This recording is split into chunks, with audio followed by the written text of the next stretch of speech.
Get ready, start. Sir, the very basis of the bill has also been questioned. That is whether the restructuring of the capital of the institutions is at all needed.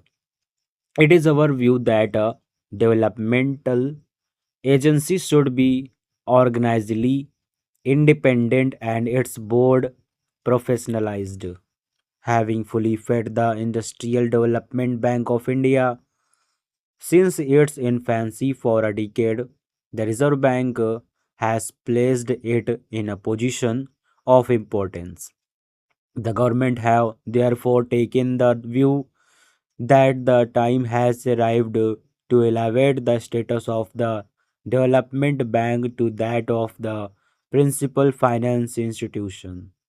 Just as the Reserve Bank is the central bank of the country, the Life Insurance Corporation of India is the principal investment institution.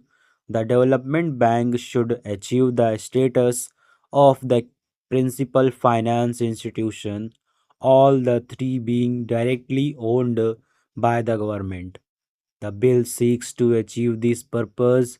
Further, the board of the principal finance institution should reflect the various impulses of different states of India, particularly those which are industrially backward.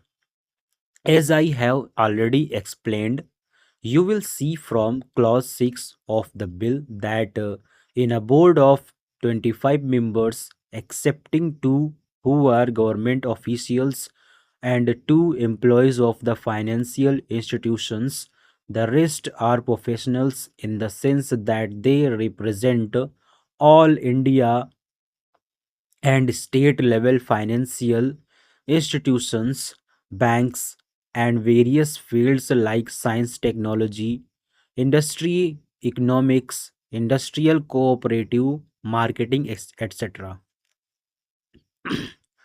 The Reserve Bank, as the central bank of the country, will be represented at the level of a deputy governor on the board and on the executive committee of the development bank. The Reserve Bank is therefore in a position to continue to make its positive contribution to the operation of the development bank and through it of all the other financial institutions.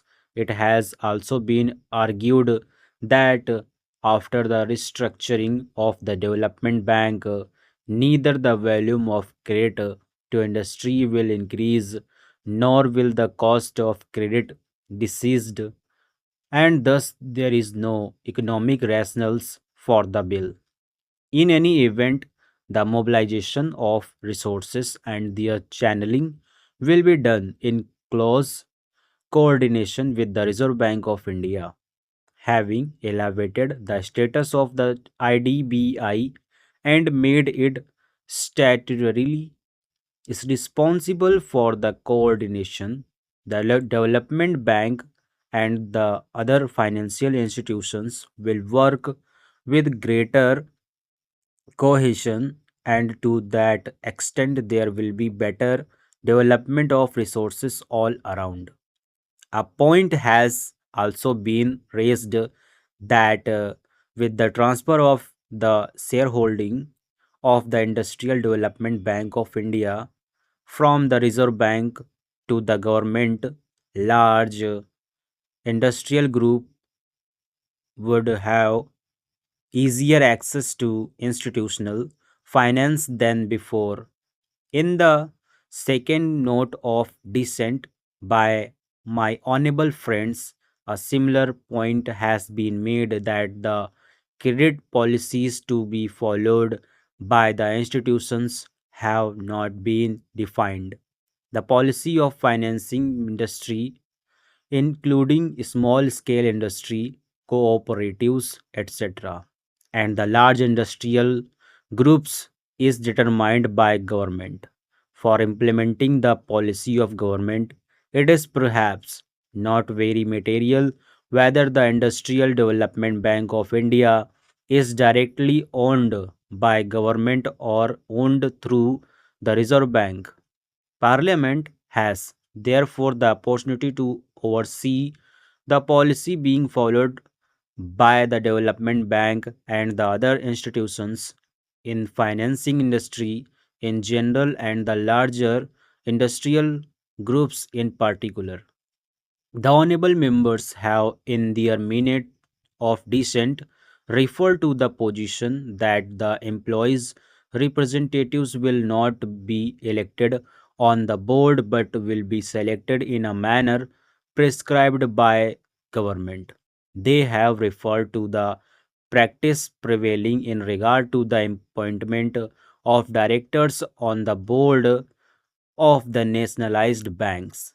I may inform the House that in the case of the nationalized banks, the schemes framed under the Banking Nationalization Act does not provide, as such, for a direct election by workmen of their representatives on the board of the banks, and a representative is chosen out of a panel of three names suggested by the Federation, which, on verification by the Central Labour Commissioner, has the largest number of workmen as members. A more or less similar procedure will be drawn up in this case also for selection of the employees' representatives.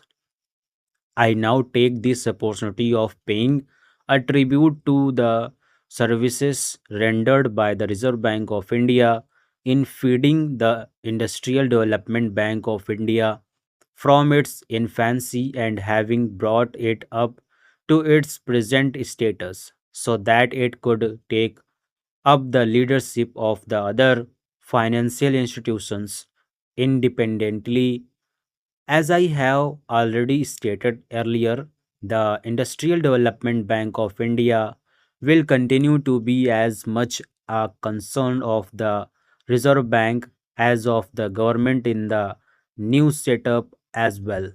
I have every hope that the Development Bank, as the principal financial institutions in the field of industrial finance with its enlarged role, should be able to play an effective part in the balanced industrial development of the country in accordance with national priority and aspirations. This has been provided in the preamble by the joint committee constituted by the concerned ministry. Stop.